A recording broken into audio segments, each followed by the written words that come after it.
Seraphina's POV. I returned from the lawyer's office, feeling like my soul had been put through a shredder. Walking through the front door gave me a strange kind of anxiety.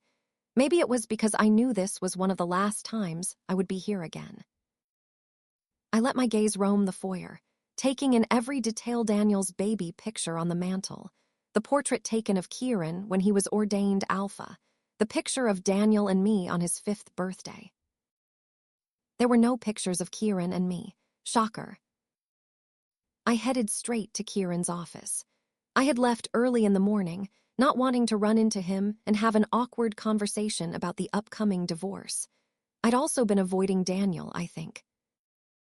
How could I look into those innocent eyes and explain that his family was breaking apart? I don't get it. Daniel's small, confused voice stopped me outside Kieran's office. The door was slightly ajar, and I saw Daniel sitting in a chair in front of Kieran's desk like a visitor. Kieran sat opposite him, looking at our son with a tenderness he never showed me. He leaned forward and took Daniel's hands in his. "Mommy and Daddy won't be living together anymore, champ."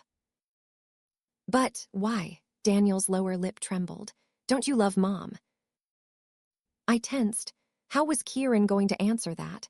Surely he wouldn't tell our son he didn't love his mother, but the only other option was to lie. Kieran sighed and stood from his seat.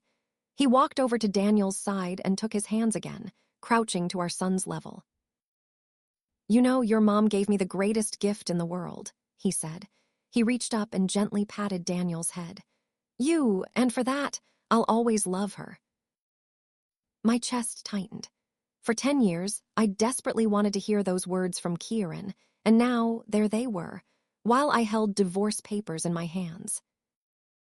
But I knew what they truly meant. Kieran only married me because I gave him Daniel. He only tolerated me for a decade because I was the mother of his heir. It was more proof that our marriage was one-sided. His true, unconditional love was reserved for Celeste. A choked sound escaped me. Kieran went rigid.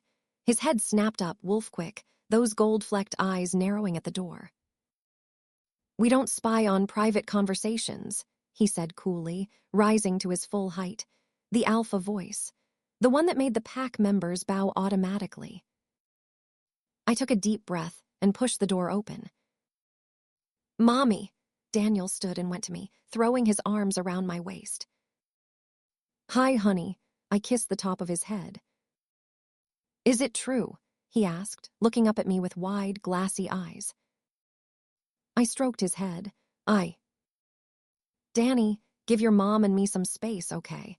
Go help Chef with dinner preparations." Daniel pouted, "But..."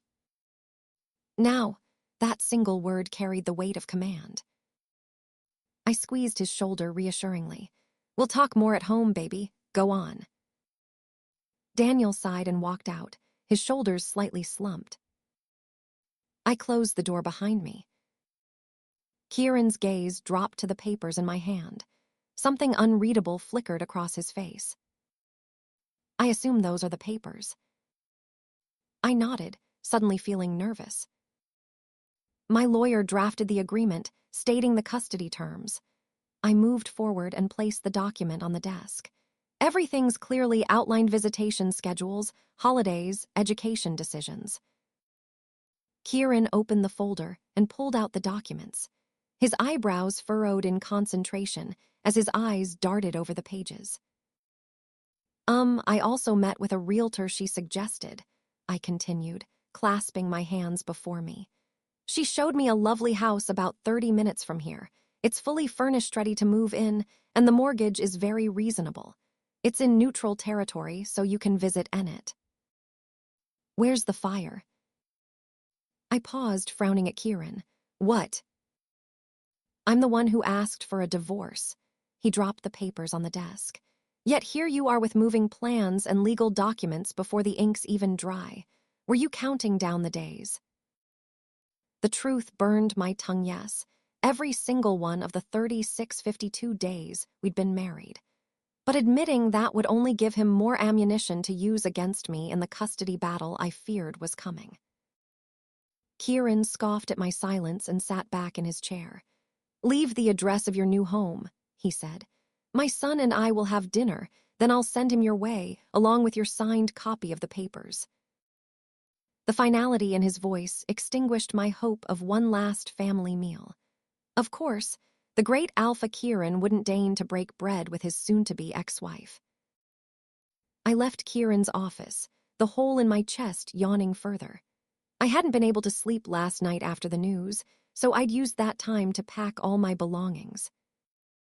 I'd never been given a proper chance to make this place my home, so everything I owned fit into 2 suitcases. After loading my car with it, instead of driving away, I just sat in the driver's seat. I stared up at the house before me, recalling all my memories. The ones I'd made with Daniel were bright and colorful, filled with love and laughter. But the memories of Kieran were gray, dull, and empty. Every stilted conversation, every withheld touch, every smile he saved for someone else. The shrill ringtone shattered my reverie. My mother's name flashing on the screen sent ice through my veins. 2 calls in as many days after a decade of silence. The universe clearly had jokes. "Hi, Mom," I forced cheer into my voice. "How are you holding up?" She bypassed pleasantries like always. "Is it true?" My fingers tightened around the phone. "Is what true?" "That you're finally divorcing Kieran." The breath left my lungs. Of course she knew. Kieran had probably called Celeste last night. "Yes," I ground out between clenched teeth. The sound of my mother's relieved sigh cut deeper than any blade. Actual, God's damned relief. "It's for the best," she said. "The marriage was a mistake to begin with. This is the correction we've all been waiting for." My mouth fell open. A single, betrayed tear slipped free. What kind of mother celebrates her daughter's heartbreak? The answer came swiftly and bitterly, the kind who always wanted her other daughter to win. I hung up without another word and powered off my phone before she could twist the knife further.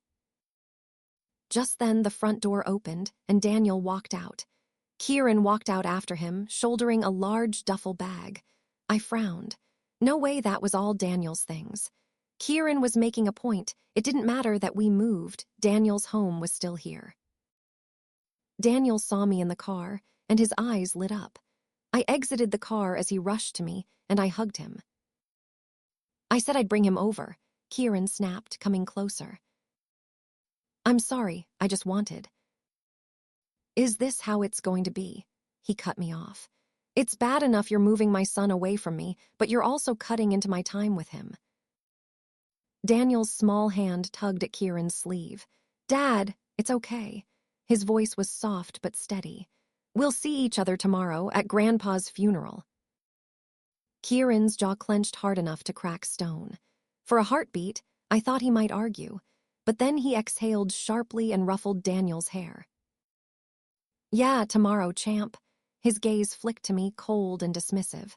"Be good for your mother." He handed the duffel bag to me and went back inside without another word. I swallowed the lump in my throat and loaded the bag in silence. Daniel climbed into the passenger seat without complaint, his 2 wise eyes watching me carefully. As I pulled away, I forced myself not to look back, not at the house, not at the life I'd failed to make work.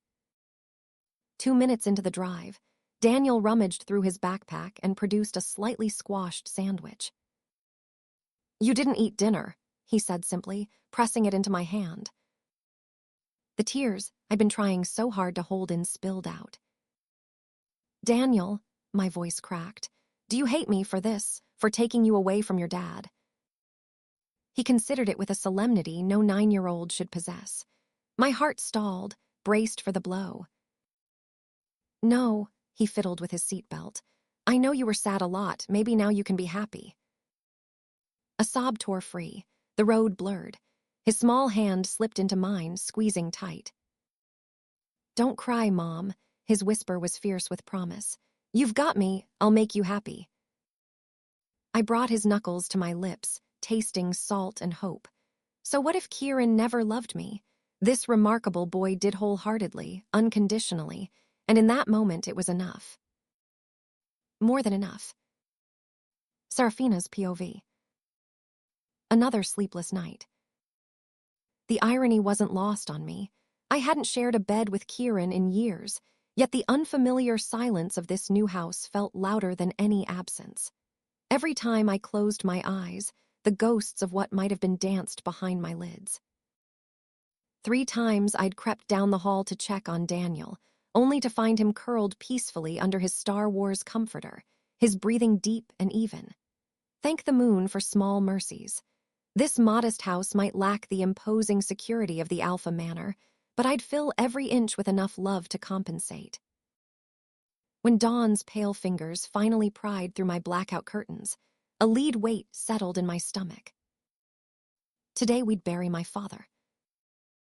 I dressed slowly, each movement weighted with dread. It wasn't grief that paralyzed me. Our relationship had died long before his heart stopped beating. No, it was the prospect of facing my family's judgmental stares, of standing across a coffin from Kieran while our divorce papers gathered fresh ink. Ex-husband, the term scraped against my raw nerves. Daniel's door creaked as I pushed it open. My breath caught. There he sat, already dressed in the miniature black suit we'd picked out together, his small fingers deftly maneuvering his Nintendo Switch. "Morning, Mom." He flashed me a smile that didn't quite reach his eyes. Tears pricked my lashes. Where had my baby gone? The boy staring back at me wore Kieran's strong jawline, his piercing gaze. A living reminder of everything I'd lost and everything I'd gained. "Look at you," I whispered, smoothing his lapel. "All grown up." Sadness shadowed his face, but he steeled himself and put the video game console aside. "Let's go," he whispered, shoulders squaring with forced bravery. But when the old stone church loomed into view, Daniel's courage faltered. His knuckles whitened around the car door handle. "Hey," I cupped his tense shoulder. "Talk to me." When he turned, the unshed tears in his eyes shattered me. We didn't get to say goodbye. Does that mean Grandpa doesn't know we loved him?" The question hit like a silver dagger between my ribs.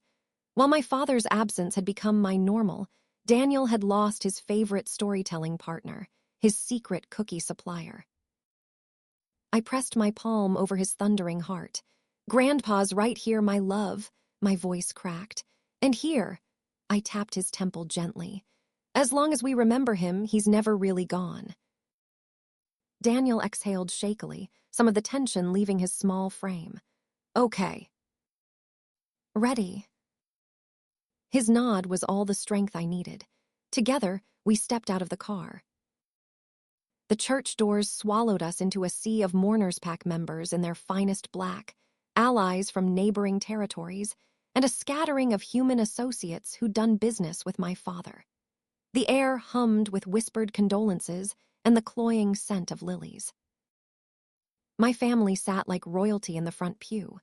My mother's head rested against Ethan's shoulder, while Celeste. Gods. Even in grief, my sister looked like she'd stepped from a magazine spread. Sunlight through stained glass windows gilded her perfect blonde waves, her designer dress clinging to curves that had always made my own frame feel boyish in comparison. "Daniel, darling." My mother's arms opened wide as we approached, not for me, never for me, but for the grandson who carried the Blackthorn name, the grandson who mattered. I watched numbly as Daniel was enfolded in her embrace, his small frame disappearing against her black lace. That left only one vacant seat sandwiched between Celeste and the end of the pew. My sister's glacial blue eyes raked over me. A decade apart, yet her hatred hadn't dimmed. She inched away as I sat, the silk of her dress whispering against the pew like a snake's warning. Trying to force my thoughts away from the family who didn't want me, I let my gaze wander round the Holland land on another family that didn't want me. The Blackthorns occupied the opposite side of the aisle, Kieran's broad shoulders cutting an imposing silhouette beside his parents. Leona Blackthorn's lips pursed when she noticed me looking. Like my family rejected me, the Blackthorns refused to accept me. To them, I was Kieran's legal wife, not his Luna. His mother, Leona, still held the title of Luna even after the alpha title was passed to Kieran. Now, she regarded me icily. I'm sure she was ecstatic over the divorce news. The stain on her family was finally gone. A small, warm hand slipped into mine. Daniel had extricated himself from my mother's clutches and now formed a living barrier between me and Celeste. His fingers squeezed mine, a silent "I'm here." I squeezed back, drawing strength from this remarkable child who shouldn't have needed to be the brave one. The organ's mournful chords signaled the service's start. Just a few more hours. I could hold myself together that long, couldn't I? I had to give Celeste credit. Her timing was impeccable. She waited through the entire service, waited through the graveside ceremony as we each scattered handfuls of earth onto our father's coffin, waited until the crowd dispersed, leaving only Daniel and me watching the gravediggers begin their solemn work. How thoughtful of you to offer help with the funeral arrangements. Her voice sliced through my grief like a silver blade. I stiffened but didn't turn. I meant it. The hollow ache in my chest deepened. My single text offering assistance had gone unanswered. My mother's silence spoke volumes. With Celeste back, I was more obsolete. Celeste's laugh was all sharp edges, as if anyone would accept anything from you. The wind carried her cloying jasmine perfume as she stepped closer. 10 years, sister, she hissed. 10 years you played house with my life, but I'm reclaiming what's mine, my family, my position. Her breath warmed my ear. My Kieran. I almost started laughing in front of my father's grave. The absurdity Celeste had always owned them all. Their love, their loyalty, Kieran's heart, none of it had ever truly been mine to lose. Welcome home, I murmured to the freshly turned earth. Today was about honoring my father, not fighting battles I was destined to lose. Celeste always won. The crunch of gravel announced her departure. I didn't need to look to know she'd gone straight to Kieran. Could picture perfectly how Leona's face would light up, how Kieran's arms would open instinctively. When Daniel shifted beside me, I caught the confirmation in my periphery. Celeste tucked against Kieran's chest like she belonged there, smirking over his shoulder. Mom, Daniel's small hand found mine, my brave boy standing guard between me and the world. Can I go see Grandma? The plea in his eyes undid me. However much they rejected me, Daniel deserved his family. Of course, sweetheart. My kiss lingered in his hair as he dashed away. From across the field, I watched Christian scoop Daniel up with grandfatherly ease, Leona fussing over his suit. At least they loved him, the one good thing to come from this sham of a marriage. Alone now, I faced the gaping hole in the earth, the gaping hole in my life.